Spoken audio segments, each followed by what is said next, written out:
Hi everyone, thank you for joining us today to talk about this important topic on refugee children exposed to intimate partner violence.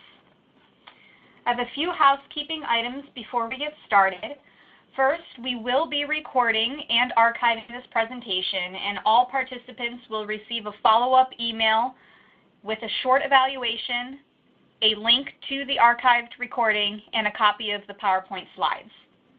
You can also download a copy of the slides at the bottom right-hand corner of your screen and follow along that way if you prefer. We will have some questions throughout today's presentation, but primarily we'll hold a Q&A session at the end of the presentation where you can use the chat pod on the right to submit your questions. Also, if you need help troubleshooting for today's presentation, you can either email us at info@brycs.org or put your questions in the chat box as well. So without further ado, I'll introduce our expert for today. We have Lisa A. Fontes, who works to improve mental health and social service responses to people from diverse cultures, especially immigrants and refugees. She's written the books Invisible Chains, Overcoming Coercive Control in Your Intimate Relationship, Interviewing Clients Across Cultures, and Child Abuse and Culture.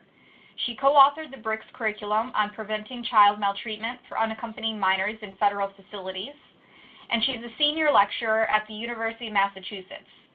Lisa's also fluent in Spanish and Portuguese, and she has researched and worked with immigrants and refugees for decades. Today's presentation builds off of two previous blog posts that Lisa has written for BRYCS, and I've dropped that link into the chat box so that you can read those at your leisure as well. So thank you, Lisa, for joining us today, and I'll turn it over to you. Wonderful. I'm very happy to be with everyone here with everybody today, and welcome. We have a big agenda, and there will be opportunities for you to speak up or really to write in your comments at different points during the presentation, and then also to ask your questions at the end through the chat area. First, we'll define intimate partner violence. Then we'll look at overlaps between children who witness intimate partner violence and children who grow up in refugee families, what they have in common and what some of the issues are for people who are facing both. We'll look at cultural issues in intimate partner violence, how to help families live free from intimate partner violence, and how to boost the resilience of children who are exposed to intimate partner violence. So first of all, what do we mean by intimate partner violence? You're probably familiar with that term as well as domestic violence. Those are definitely related terms.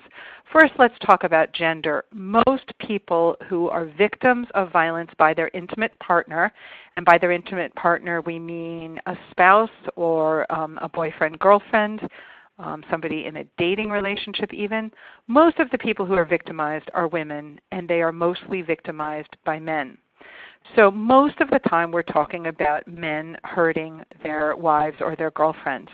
But in relationships with two women or with two men, you also can sometimes see intimate partner violence, and occasionally we see women being violent towards their male partners.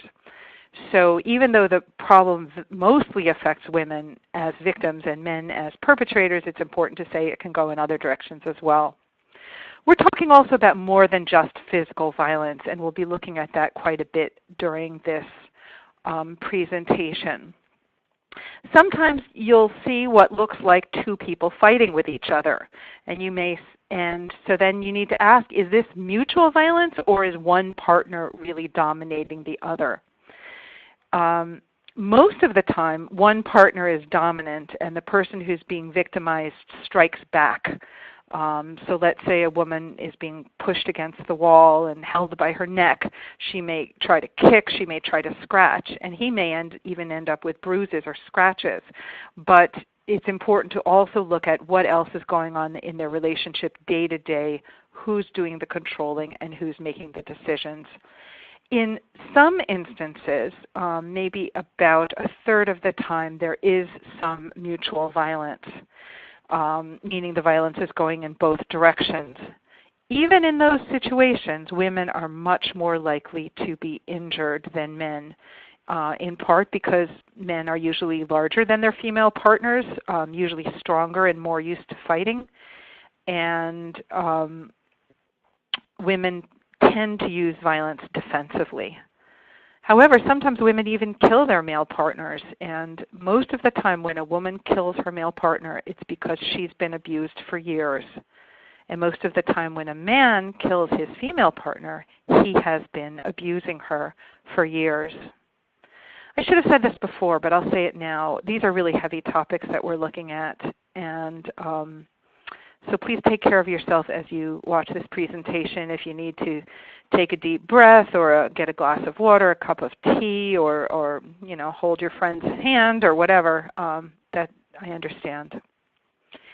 And we're also going to be looking at cultural issues. Now, certainly in every culture, a certain number of women are victimized by their male partners. And the prevalence, though, of this kind of violence really does vary by culture. And we're going to look at that a little bit more together. So let's look at this issue of intimate partner abuse not just being hitting, but also being domination. And I know that some of you have seen a lot of these behavior before.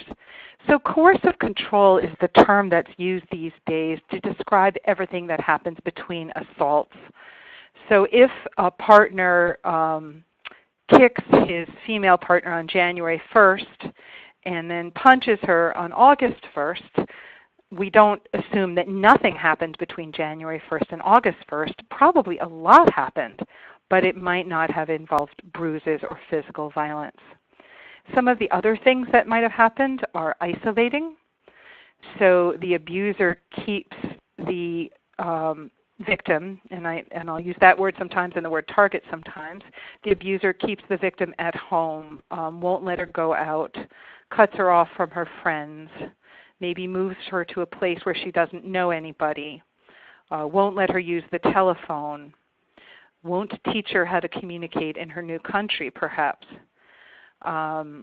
Sometimes the abuser says bad things about her friends or won't let her speak to people unless he has vetted them beforehand. So she ends up being quite isolated. We see sexual coercion, where the person who's being victimized isn't allowed to freely choose what sexual acts to engage in or when to engage in them, but rather feels obligated to engage in sexual acts. And that's part of the control that one person holds over the other, usually the man over the woman. We see intimidation. Intimidating can happen through the threat of physical violence,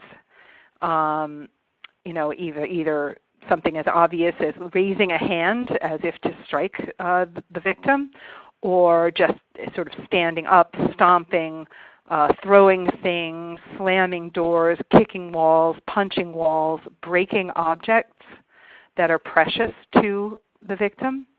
And these are ways of intimidating her and making her less free and making her more subservient,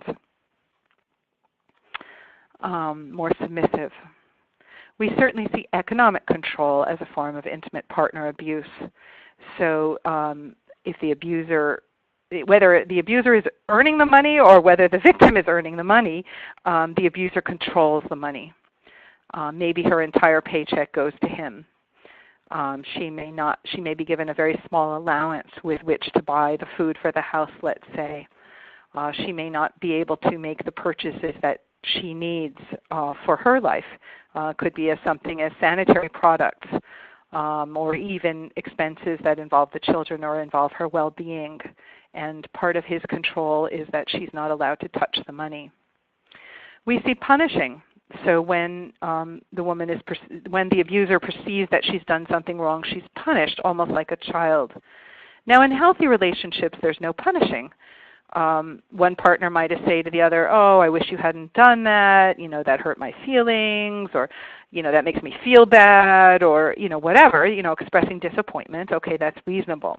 But punishing is something that one only does to somebody who has less power than them. You can see stalking. So most of us think about stalking as occurring in relationships like, a famous actor and somebody is following them around.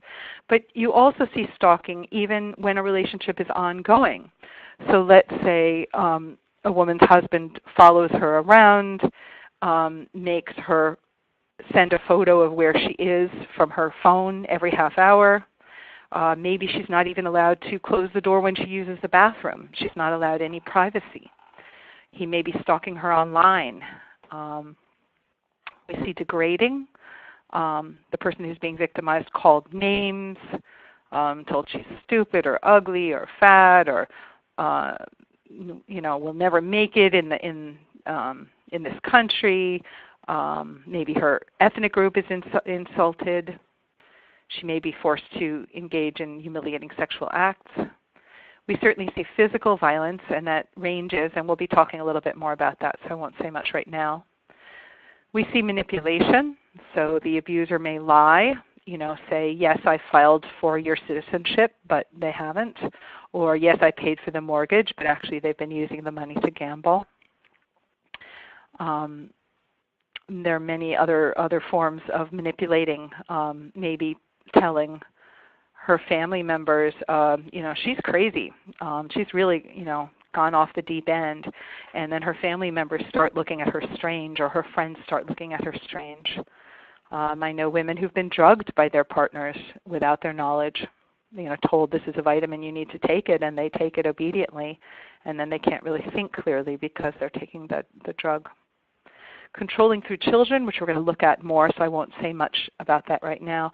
And then micromanaging. Micromanaging is where the abuser wants to know exactly what the victim is doing at every moment of the day. They either give them a schedule, or they say, I want you to tell me, I want you to write it down every day what you're doing with every minute of your day, or just very, very much having a very detailed opinion about what they should be doing in every aspect of their lives.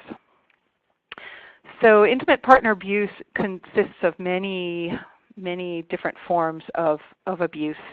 And some of you may be looking at this list and saying, well, gee, in my culture or some of the cultures that I work with, some of these behaviors are pretty normative. They're pretty normal. And I'm really open to having that discussion when we get to the end of this presentation. About how to handle that, if that seems to be the case. So physical violence and coercive control traumatize children. Children know when there's violence between their parents. Research study after research study shows that when you ask women who are being abused by their husbands, do your children know about this? They say no, they don't know. We've always kept it secret. We never do it when the kids are around, or they're in another room, or they're in bed. But the research shows that children do know. They see it. They see bruises. They overhear noises from the next room. They notice that one of the parents isn't home when they usually are, or are sleeping elsewhere, or they can see the tears in one of their parents' faces. So children usually know a lot more than their parents realize. Children feel it in the tension. Even if it's not physical violence, but it's domination and yelling, maybe throwing objects, that is traumatizing for children. Even things that might seem rather mild, maybe the abuser clenches their teeth and says, "Do not make me angry." Well, even that can be traumatizing for a child. Scare them about the well-being of their mom. What do these episodes teach children?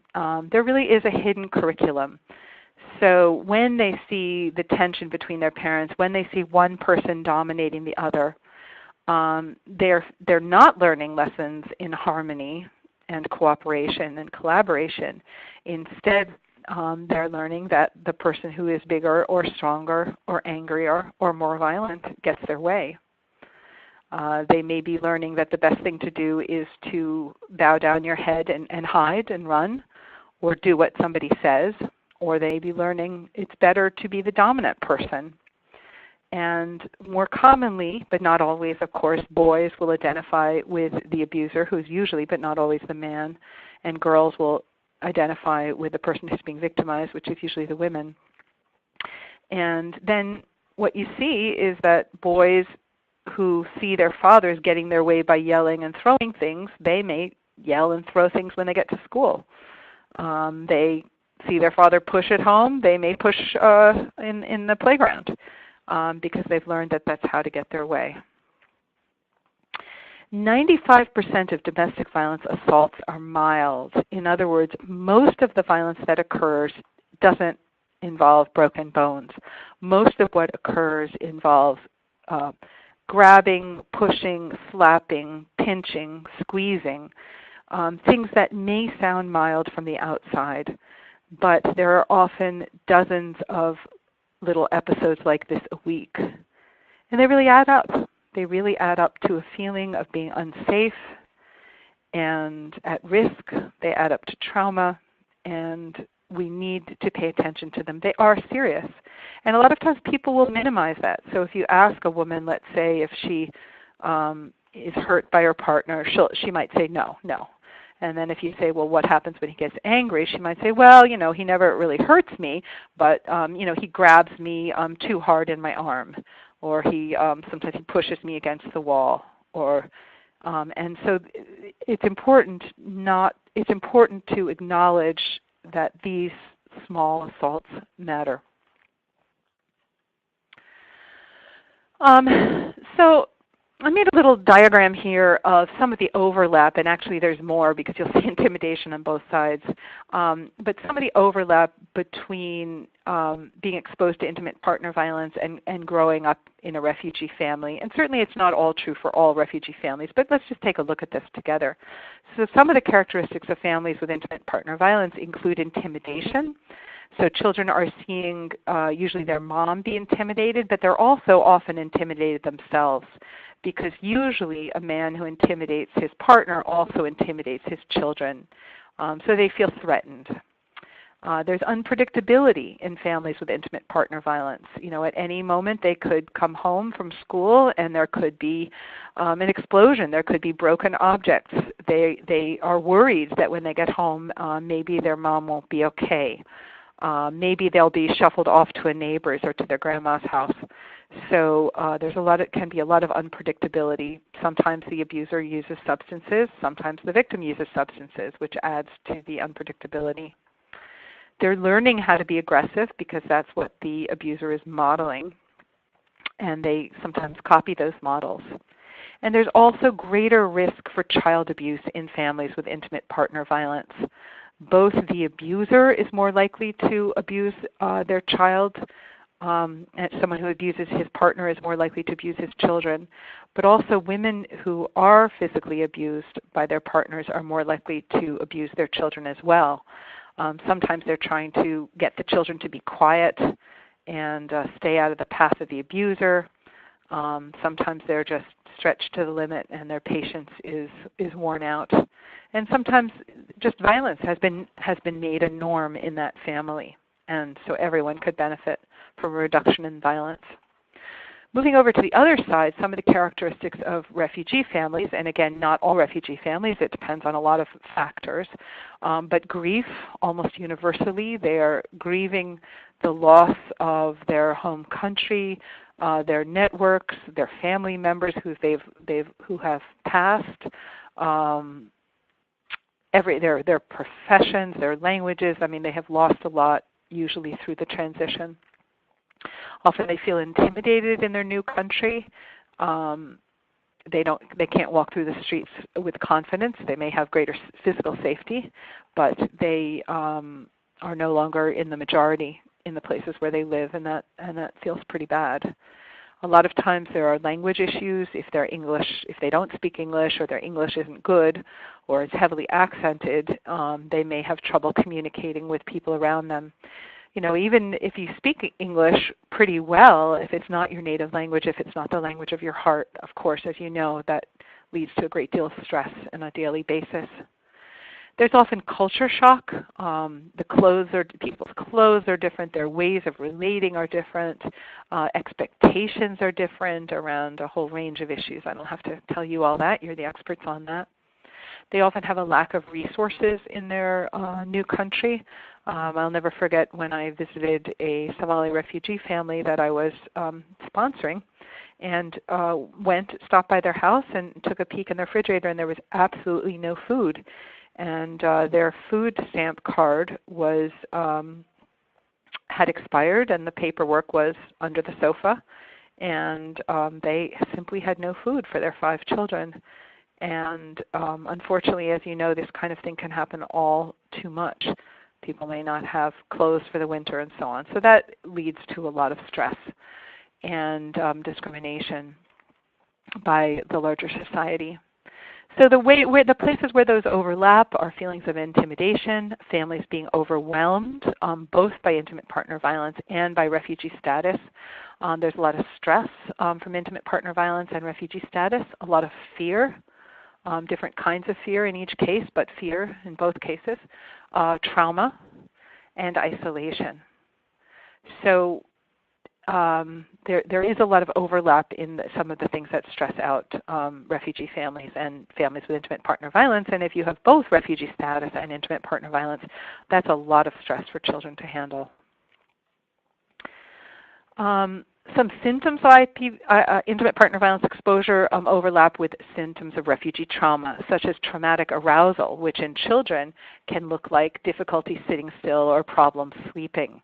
The motor is going at 100 miles an hour and they're having trouble slowing it down. You can see emotional numbness, very flat affect. Children don't seem to be relating kind of in a bright, varied emotional way, but are rather very flat in the way they interact. Intrusive memories, they have trouble thinking, they have trouble avoiding thinking about some of the memories that are troubling to them, whether it's in the countries that they come from or from the violence in their families and the control in their families. The memories, the flashbacks come unbidden and therefore interfere with other things they're trying to do. You may see a low tolerance for stress. I mean, you may see a high tolerance for stress, but for some kids, they have a low tolerance for stress so that everything may be okay in school, but then the slightest thing happens. There's a change in the schedule. There's a substitute teacher. They get a bad grade in something. Maybe the principal criticizes their clothing, or there's some kind of social stress with their peers, and they explode. Either in anger or in sadness because the stress is just too much. So they're living kind of on the edge. We see depression, we see anxiety, we see low self-esteem. We can see other kinds of traumatic stress reactions, crying, self-harm. We can see substance abuse among kids who are exposed to intimate partner violence and also refugee children. We can see failure in school. It's very hard to concentrate when one has all these worries. We often see social withdrawal. And we also see externalizing behaviors, including aggression and delinquency. So I don't mean to paint such a terribly negative picture, but we're looking here at the problems that come up, not the many strengths that refugee children can have, and also that many children do have when they face intimate partner violence in their homes. They develop coping mechanisms, and if they develop the right ones, then they can get ahead and do okay. So some of the ways that abusers use children to control their mothers, and if you can think of other ones, please write them in the chat box, and we can talk about them together. So you see abusers isolate mothers from their children, make them work hours so they won't have contact with their children. They refuse to allow mothers to go to their children who are crying. You can see abusers interfere with the victim's authority. I'm the one who makes the decisions around the house. Don't listen to her. If there's a separation, sometimes you see children who are asked to spy on or torment their mother, or even without a separation, children might be asked, you went to the supermarket with your mom today, who did she talk to? Did she look at anybody? Did she speak with anybody? What did she say to her friend? Abusers sometimes will threaten children's well-being. I'll bring her back to our country and marry her at 11 if you don't do what I say, or I won't pay for their food, or I'm going to kick them out of the house. You can see economic pressure. A woman is controlled by saying, I won't provide X for our children or your children, if they may not be shared children, unless you do a certain thing. Sometimes abusers also abuse children sexually or physically as a way to control their partners. Sometimes they threaten to take the children and take them, go back to the country of origin, just take them and disappear. And of course, this is just a terrible thing for someone who's had previous trauma to face and to worry about. Sometimes you'll see abusers use the courts to punish and harass their partners or their ex-partners, what we call paper abuse. So often this happens with ex-partners that they're constantly having to go to court to fight to keep their children or to see their children. Andrea Green wrote here about verbal abuse, an abuser telling a victim, your kids think you're a horrible mother. Anybody have anything else they want to add to that chat box there about things that you've seen? Okay, I'm going to move on then. What about this excuse? People saying, Andrea also mentioned taking a second wife as can be abusive, can feel very degrading to the first wife, and can be a very difficult thing for a woman to face. She often feels discarded. Afra Abdullah Kader wrote about using religion, that kids will saying that the kids will remain with the father after they get divorced because of the religious mandate or idea that that should happen, which of course may not be true if it's settled in U.S. courts. So quite a few of you are typing now, so I'm just going to be patient here and look to see what you have to say. Often that culture and their upbringing and religion are used as an excuse for controlling behavior. But Leon Collier is saying that that's never a valid excuse for controlling behavior. Maybe these are for the next slide about what you've seen about my culture made me do it, so that sometimes people will say some version of, well, this is how we do things in this country. This is how we treat our wives. Julie Chi wrote about that protecting the child can be called the cause of problems in the relationship. You know, the reason we're having trouble here is because, if I'm understanding this correctly, I'm trying to, I'm sorry, let me look at this. So that having to protect a child from an abuser can cause problems in a relationship. I believe that's what is being said there. So do you think that the victim sometimes protects the child? The abuser can say that the victim is protecting the child rather than the abuser. You like your children more than me. You love your children more than me. That's why you're doing what you do. Okay, I'll just wait for one more comment and then we're going to move on.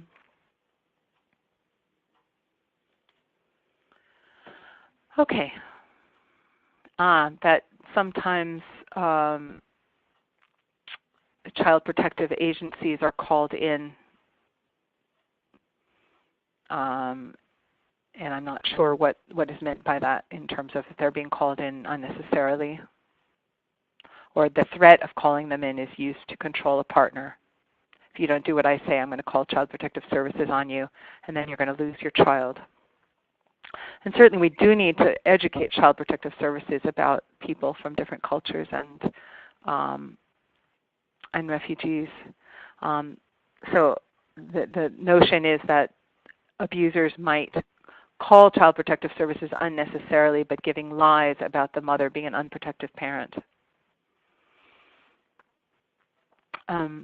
Tamim al-Talabani wrote about threatening to abduct the child and leave for the country of origin. So I'm going to bring the child back to X country and you'll never see her again, or you'll never see him again. Okay, so I think we're in agreement that this happens quite a bit, and that it can be a problem for us to face. Anna Nicolalde wrote that a client told her that in his culture, a woman is supposed to do everything that husband says, no questions asked.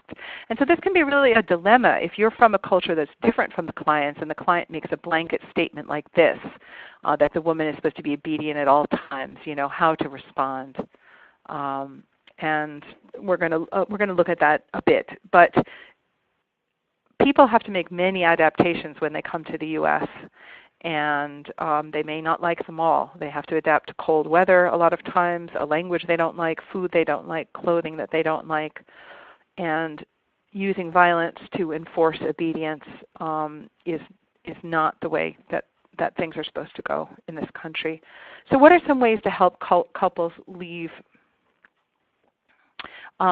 free from intimate partner violence? I think it's really great to join up with domestic violence agencies and help them do outreach in refugee communities and help them learn how to do it right. If you want to know how to find your local shelter, you see the address there, www.domesticshelters.org, and you can put in your zip code or the name of your town, and they will let you know where the local agency is. And most agencies really welcome training from people who understand the situation of refugees, so they can better meet their needs. And certainly, someone wrote that in the United States, domestic violence used to be more common, and that is true. It used to be kind of normative. It is becoming less common, but it's still unfortunately all too common among all groups. It would be great for domestic violence agencies to work with clergy in refugee communities and educate them about the harms of domestic violence. And those of you who work regularly with refugees can really serve as a bridge to help identify those clergy who might be most open to hearing about the harms of domestic violence. I wrote a piece which I'm sure BRYCS can share with you on domestic violence in Muslim families, and that was just one example. I also did a piece on Jewish families, but that sometimes clergy, and it would be true for other religions as well, sometimes clergy just urge women to be patient because they really don't know what else to do. And so educating clergy is really, really important. A lot of times people turn first to clergy before they turn to anyone else. It's important to help victims access domestic violence agencies. The domestic violence agencies may not be perfectly able to serve them, but they still may have resources that are helpful to them. Certainly many refugee families have ended up, unfortunately, staying in a shelter over time if they need to, or accessing their counseling, support for their children, and so on. It's important to explain the effects of domestic violence exposure on children. Many women from all cultures, and of course domestic violence does happen in all cultures, many women from all cultures will take the extra step to separate from their abuser if they understand the effects of that abuse on their children. And not only families need to learn about this, but also community leaders, including clergy, need to learn about this so they won't be blaming of women who leave their battering partners. Batter intervention programs are different from anger management. Sometimes people think, okay, an abuser exploded in his family, what he needs is anger management. But anger management is usually not helpful with somebody who batters his partner or controls his partner, because his problem isn't that he has explosive anger at all times. His problem is that he's chosen to use his anger and his control within this particular relationship. So it is very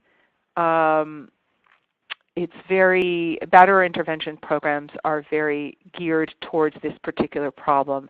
The good programs last 26 weeks. I'm seeing here a couple of comments of people saying domestic violence has nothing to do with religion or culture. It's individual. It can happen in any religion or culture. It's not only related to immigrants and refugees. Yes. I agree 100% with you. Domestic violence exists everywhere. What we're looking at here is what special resources can we give to immigrant and refugee families because they have particular needs, not because it's necessarily more common, just because their needs may be different. What can a domestic violence advocate provide if you're not familiar with their services? Possibly safety planning. So safety planning can be helpful to people whether or not they intend to leave their partner. Sometimes people want to, often, women want to stay with their abusive partners, at least for the time being. So a domestic violence advocate can help them learn how to stay with them and be as safe as possible. Then if their plans change, if their decision about staying changes, then they can help them figure out how to get away. But they will help them figure out how to keep themselves safe and their children safe. Sometimes they can provide shelter. Shelter may be important. Most people who access domestic violence services do not go into a shelter. So we shouldn't think that automatically because you make that phone call you're going to go into a shelter. But sometimes people do need to stay in a shelter for a time. Usually domestic violence agencies offer psychotherapy with someone who understands intimate partner violence and can offer the person who's being victimized resources to help them understand their situation, become stronger, and make the right decisions in their lives, whatever those are. Sometimes they can offer access to lawyers who will work for free. Often they offer, usually, I think probably always they offer court advocates. So if a woman wants a restraining order or some other kind of court intervention, they'll go with her and help her get what she needs. They also usually will accompany a victim to the police office, to the police precinct if he or she needs to file some paperwork and get the best possible services from the police. A lot of times domestic violence agencies have support groups, and I know that the support groups can be really helpful. Now, do they have the capacity to interpret for your client if your client needs interpretation? Not always. In my area, I have a friend who's a Somali interpreter and social worker, and she once accompanied a woman for the first 3 of her 10 sessions of her domestic violence group until they were able to get until the agency was able to get an interpreter to be there with her. But she felt it was that important that she came with her in her capacity as a social worker. A lot of times they have employment liaisons so they can help people find work. A very important comment here that we should not assume that just because people are from the same country, they necessarily understand a particular client's situation, since everybody's situation is different. Yes, lack of interpretation services at domestic violence agencies can make access very difficult for refugees, and agencies handle that in different ways. In my area, they have a 40-hour training program for interpreters who are local community members who will come and interpret groups or will interpret when a woman makes a crisis call, a victim makes a crisis call. But that is a continual struggle, and all I can say is that we need to help get diverse people into these fields as volunteers and as paid workers. It's really important that I caution that the period of separating from a violent or controlling man is particularly risky for women. So if somebody has been subject to violence or control in their relationship, and they say, "I'm staying because I'm afraid to leave," they may be accurately assessing their situation. Indeed, leaving may put them at special risk, which is why it's important for them to connect with a domestic violence agency and figure out the safe way to do that. Additional factors that put a woman at risk is if the abuser has access to a gun. She is at much greater risk. If he has previously strangled her or choked off her breathing, she is at greater risk. That indicates a high degree of lethality. If he has raped her or threatened her with a weapon in the past, again, that's higher danger. And if he has been controlling, because her leaving is the ultimate way of saying, "You don't control me," and for some abusers that's really intolerable. So let's focus on the kids a bit more now. What are some ways we can further protect children and boost their resilience? Okay, so apart from trying to get their family safer, to separate the abuser from the family or get him some help through a batterer intervention program, maybe it's important to make a referral to Child Protective Services. We're not going to go into that in any great depth here. I've talked about that before with BRYCS folks, but sometimes that's the best way to keep children safe. My colleague told me recently about a family where a father was abusive to both his wife and his children, and they called Child Protective Services, and the mom was really helpful to get Child Protective Services help in dealing with this abusive man. It's a good idea a lot of times to partner with school counselors and social workers because they have access to the child in a different context, and they may be able to offer support to the child in the school that will be really helpful to them. They also can observe the child in the school and see what's really going on. And sometimes this is really eye-opening for people who are subject to domestic violence at home and think their kids are fine, and then they learn that really they have some troubles at school that probably stem from the violence. Depending on your role, you may want to help children tell their own stories and create their own endings. So we're not going to minimize that times are difficult or times have been difficult. When children, it can be helpful to help children identify the effects of the trauma. So for instance, if a child says, I can't, I'm just not as good as the other kids at school. I'm not as whatever it is. I'm not as pretty, I'm not as smart, I'm not as athletic, I'm not as capable as my friends are, then you can say, help them, depending on their age, identify the trauma. That's the trauma talking. That's what you've been through talking, but it's not all you can be in the future. We can acknowledge for children that there's a lot that they cannot control, a lot that happened to them in their past they cannot control, and there are factors at home that they can't control, but there's still a lot that you can control. People are writing really interesting comments, and I'm going to get to them in just one second. So I will speak with children about the decisions that they make on a daily basis about the different paths they can take, and I've found it to be helpful. So I can help children ask themselves, who do I want to be in 5 years? Who do I want to be in 10 years? Who do I want to be when I'm a grown-up? How will you get there? Sometimes children have, especially children who've been traumatized, have trouble seeing beyond tomorrow. And so having them set a goal into the future can be helpful. Who do I want to be like? So they have many models. So, they may have a violent person at home.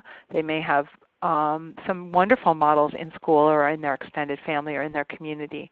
So help them figure out which of those people do they most want to be like, that they can make choices about that. Help them make choices about how they should use their time right now. Of course, more and more these days, children from all groups are using their time to numb themselves with a phone, a video game or something like that, and helping them move to habits and hobbies that will have them relating to others, maybe getting physical exercise, using their brains more, reading, and moving away from their devices, again, with their goals in mind. What will I do now? How will what I do now create the ending I want for my story? So acknowledging that they've been through some really difficult times, but they do have some control over what the future is going to be like. Okay, let me turn to your comments. That it's important to get a well-trained interpreter who understands ethics, confidentiality, and so on. I actually did a chapter on interpreting in my book, Interviewing Clients Across Cultures. Maybe we can get the reference for that here. Interviewing Clients Across Cultures, there's a pretty good chapter on interpreting. And yes, it's important because not all interpreters have been trained as they should be. Some, as you know, are informal interpreters, and they may not understand the boundaries as well as they should. Erin Aquino is saying that their state DV coalition makes it a mandate for all DV shelters to provide interpretations. Actually, federal law requires that all agencies give equal services to people who are not English language speakers or who are English language learners. I'm glad to hear that some state coalitions are mandating that as well. between the mandating and the actual happening, there might be a gap. But I think I appreciate this, what I interpret as the idea of insisting that it's the responsibility of the DV agencies to provide the interpreters whenever possible. Suggestion by Leanne Collier to make sure the pro bono attorneys have a background in domestic violence or sexual abuse. That not all of them are really qualified to do the work, and that is excellent advice, because someone who's been doing property law or whatever may not understand how to work on these cases. So that's one reason that a lot of times domestic violence agencies can provide the best referrals. It's important to, from Afra Abdullah Kader, and please everyone forgive me if I'm butchering your names, to train frontline service providers in what unmandated reporting, and I agree with that entirely. And also the comment that most parents think that when their children are silent, that means they are well behaved and shy, rather than that they are suffering and traumatized. Okay. I'm going to keep going here. Creative arts can help young people do goal setting. Make a picture of the kind of person you want to be. That if you're a counselor of some kind, you might want to help a person do that. And then write the steps you need to get there, including who would be helpful to know for you to get there. So let's say somebody says, well, maybe they want to be a nurse or a doctor or a teacher. So who could help you on that journey, and then help them make a list, and ideally make connections with people who can be helpful to them, knowing that it's just one small step at a time to get closer to their goals.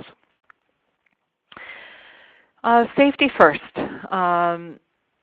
Before we can help children recover from trauma, they need to no longer be exposed to that trauma. Otherwise, it's not post-traumatic stress disorder. It's just trauma that they're dealing with actively. So very important, where necessary, to call Child Protective Services and to do whatever we can to assure children's safety. Of course, we want to support children and teenagers' academic success. There's trauma-sensitive schools. If you Google just that phrase, you'll find a lot of free information available. And I believe we have the link at the end of this PowerPoint as well on trauma-sensitive schools. And they have a lot of information which is helpful to school counselors and other people who work in schools. I think it can be really helpful to provide information to teachers, counselors, and administrators on the needs of refugee children. I've done this a couple of different times, once for an entire district in Springfield, Massachusetts, with some colleagues from Jewish Family Services, and once in a school in Worcester, Massachusetts, where they just did an in-service for the school personnel. In both cases, they were very, very happy to get that information. Teachers a lot of times simply don't know. If there are individual children that you're working with, simply calling the school teacher or counselors or other personnel and talking with them about a particular child can help that professional pay more attention to that child and work to make it more successful. If there's anything you can do that will help schools get access to tutors and interpreters in ways that fit their schedules and their needs, or help children, particular children or groups of children, get access to tutors and interpreters. I know sometimes it's a political fight. In my area, there have been districts that purposely spread refugee children out to different schools so they wouldn't be legally required to provide tutors. And then if you can help school counselors check in regularly with particular children. School counselors are overwhelmed. A lot of times their caseloads are just off the charts and really not realistic. But if you can call their attention to particular children, they may be able to check in with them and serve as a resource. It's also a good idea to support their children and youth social success. Help traumatized children find activities where they can excel and bond with other children and helpful adults. So for some kids, that'll be sports. You know, it might be running and more of an individual activity, but they're still part of a team. It might be a team activity such as soccer, it could be dance. It almost doesn't matter what it is if it's something that helps them feel good about themselves. Clubs in schools, you know, some schools have a lot of clubs, some schools don't have many clubs. Sometimes people found clubs especially for the immigrant or refugee children and their allies. I've certainly heard of, you know, a lot of soccer teams formed with a special invitation to the children who are refugees and immigrants. Performing in visual arts, helping children be in the school play, whether as actors or as painting sets and so on, can help them express themselves and bond with other kids. Sometimes scout leaders will welcome in children, or even special troops can be formed, you know, with the purpose of welcoming immigrant and refugee children and also integrating them perhaps with other children. And then also, as you look at each child, think about the deficiencies of that particular child and what kind of activities might help them.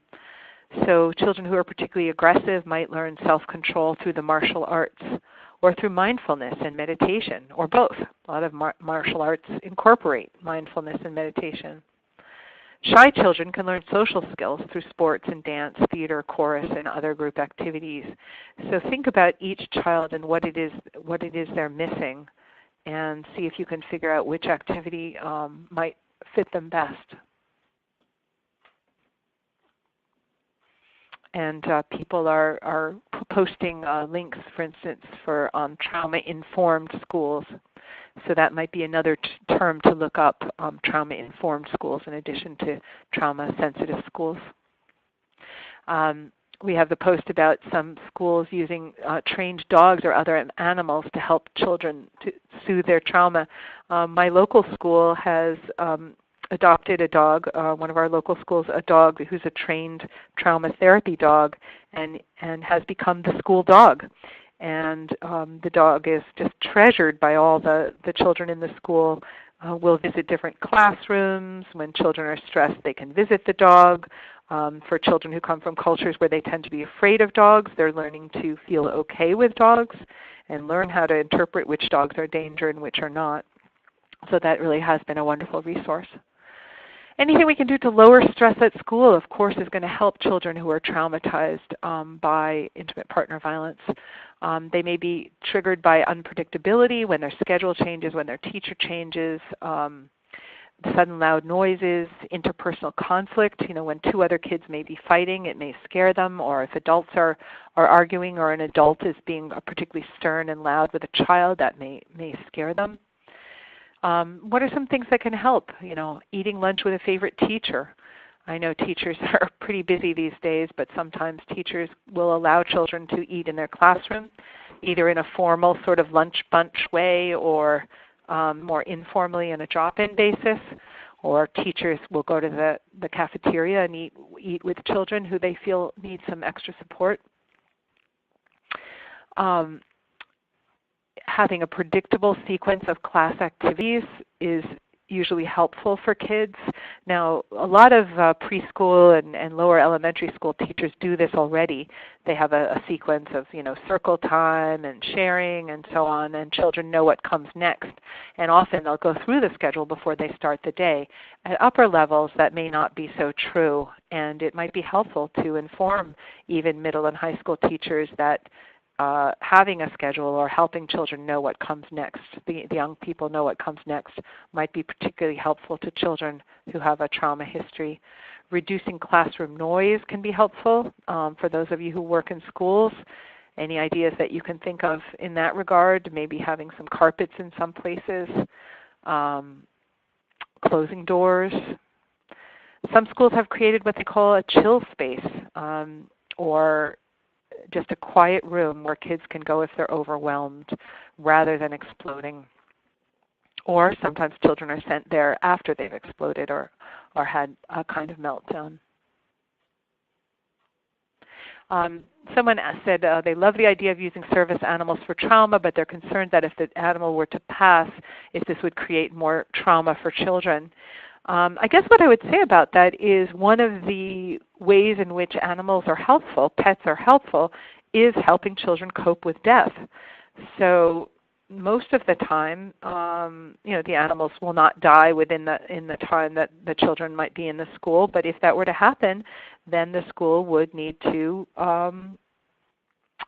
talk about being sad, talk about saying goodbye, and experiencing a death that's handled well, I think, would not create trauma. In fact, it might help some children heal the trauma that they have from a previous death, which has not been handled so well. I really want to tout the benefits of reading for those of you who work, I was going to say with younger children, but younger children or teens. Reading is really, and I'm a university professor, it's really the key to academic success. If you can read, you're going to perform better in all your courses, math, science, it doesn't matter. Reading is what it's all about. Reading can also provide a safe haven. So for children who have lives that are chaotic, perhaps there's some violence in them, that they are to read can help them move into another world. It also provides different models of behavior. So you read about strong people, you read about inspiring people, you read about brave people, you read about sad people. You read about all these different kind of people, and they give you a wider range of ways to choose how to behave. So it really opens up worlds to children that wouldn't be available to them otherwise in a very different way from, let's say, watching television. Books provide information, concrete information. Books on relationships, books on sexuality, books on history provide concrete information. But also reading about different relationships helps children figure things out. Books sometimes can show a path to success. I'm reading this biography of, I don't know, whoever it is, someone who is inspiring, and I can see how they got there. And yes, they went through some really difficult times too, and they were still successful, like a biography of Maya Angelou, let's say. And then you can see that even though she had trauma, she was able to become very, very successful, and it can provide models for children. So concretely, some ways we can support children's reading, providing them books, giving them access to books. Sometimes there are free programs of book donations. Sometimes bookstores or stores like Target or something will, Barnes & Noble will provide books as gifts. Reading together with a child, depending on your role, helping the child choose a book or choosing a book for the child that you would actually read together. Depending on your role, you might bring children to the library, help them get a card and learn the rules of the library. A library also can be a safe place for children to be after school. Introduce them to the librarians, and if the librarians are invested in them, then that's just another caring adult who would be present in their lives. And then, of course, there's so many other ways to help children become involved with reading, including book clubs and book fairs and newspapers and magazines. And for those who have trouble with the written word, podcasts are a wonderful resource.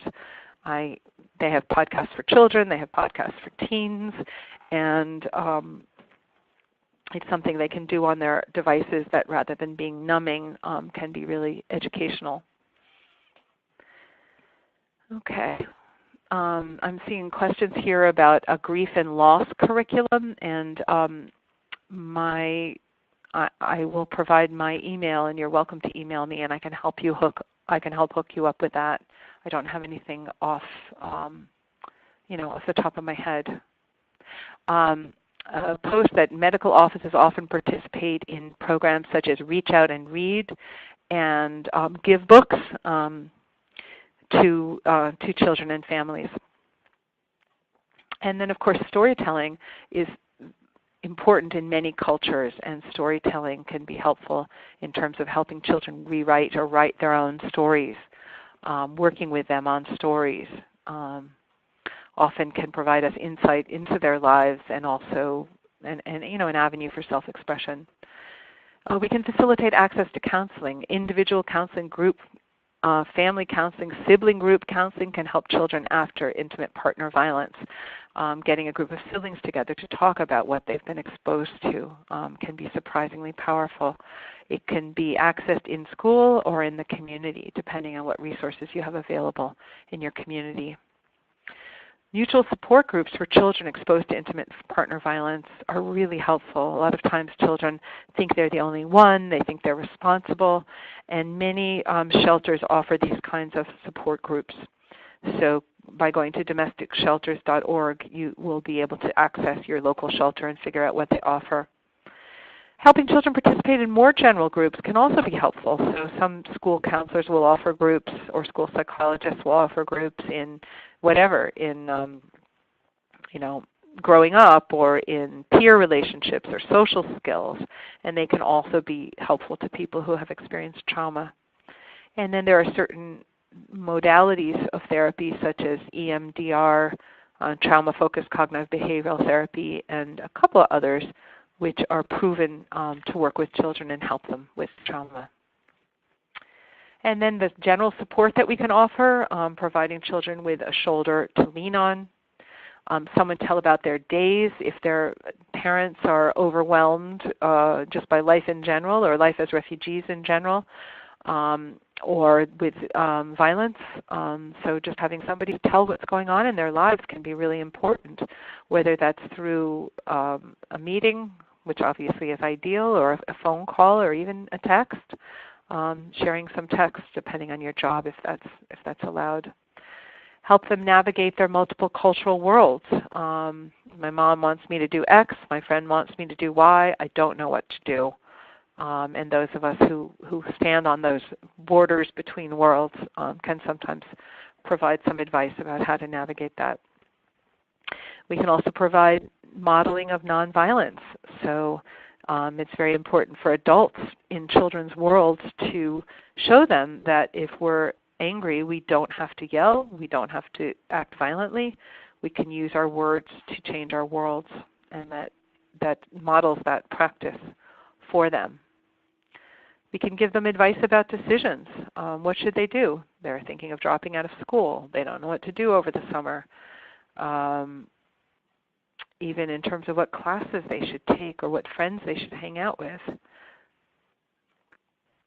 We can provide a window into higher education and full employment for those of us who have a higher education and work or have worked. We can provide models, which may not be that common depending on what countries children come from, of those things, what that's like, how you get that, how you go there. Bring kids to a college campus to walk around and see what that's like. Sometimes we can provide material support, access to food or clothes, books, summer camp, and jobs. A lot of times Salvation Army or Goodwill have books, and they may be willing to give them to refugee families. And we should be ready to receive a disclosure. Sometimes children do need to tell us about things that we will need to report, and we should not promise them confidentiality if we need to report that they're at risk for violence, and that is, of course, a much longer conversation. I think it's important to maintain optimism and to help children and families maintain optimism. Many wonderful and famous people were exposed to domestic violence, including the actor Charlize Theron, Trevor Noah, the newscaster and comedian Edwidge Danticat, the Haitian author Patrick Stewart, another actor, and so many more. So just because someone has been subject to violence or witnessed violence does not mean they are doomed by any means. And it's been found that having one adult who believes in them helps children become more resilient. Here are some additional resources for you. And you see the one on trauma-sensitive schools, the National Immigrant Family Violence Institute. Sorry, I'm reading from the bottom up. They have a lot of articles and information. I believe that you can help access attorneys through them. Learning to End Abuse has a link related to children's exposure to violence. There's a domestic violence brochure by the U.S. Committee for Immigrants and Refugees in many languages. I can't remember, maybe 17 languages. And then BRYCS' website has a tremendous list of information, which may be helpful to you. So what else? What are your comments and questions at this point?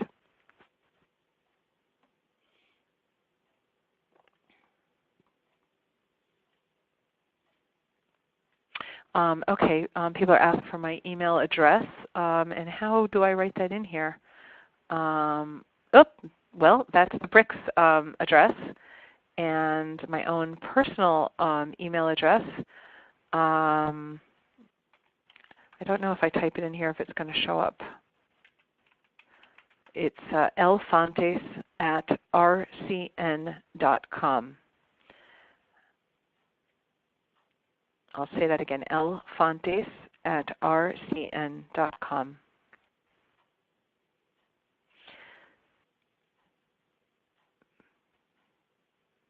Thank you, everybody, for participating, and I'm still here if you have any questions that you want to ask or comments. So any studies about whether children who witness intimate partner violence act violently against their siblings?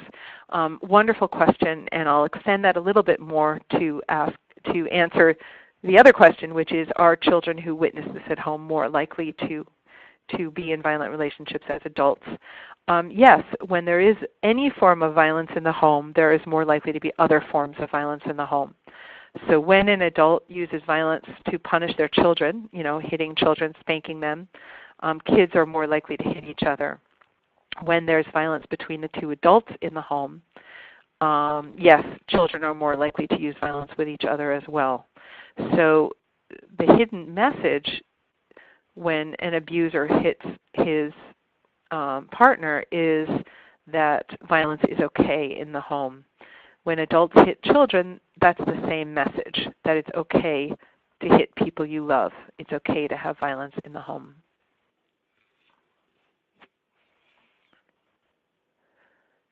Thank you very much for participating.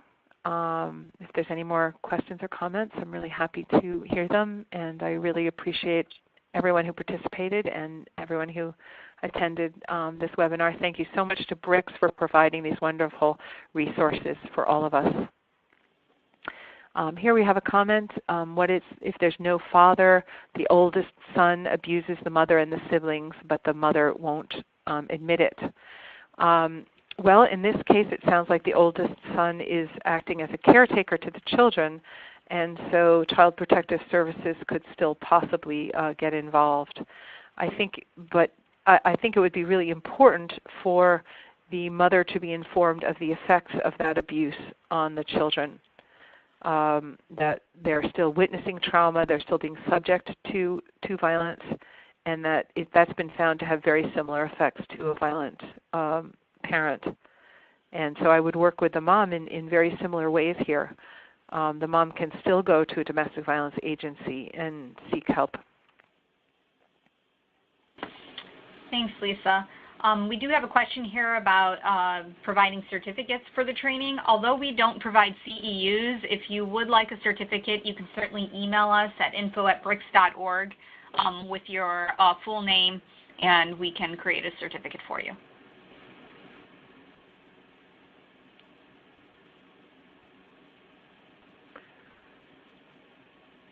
Okay, and with that, I will second Lisa's thank yous to everybody for participating today, and thank you to Lisa for sharing your expertise. If we didn't get to your question or you have additional questions, please do email us at info@brycs.org, or Lisa has graciously provided her email. As we stated in the very beginning, this webinar has been archived. We will be recording it on our website, and all registrants will receive a follow-up email hopefully by the end of the day tomorrow with a copy of that recording, a copy of the PowerPoint slides, and a short evaluation. You'll also be redirected to the short evaluation at the close of today's presentation, and we do appreciate you taking the time to fill that out for us. And with that, I'll close today's presentation. Again, thank you for joining us, and we hope you can join us for future webinars. Thanks, everybody. Bye-bye.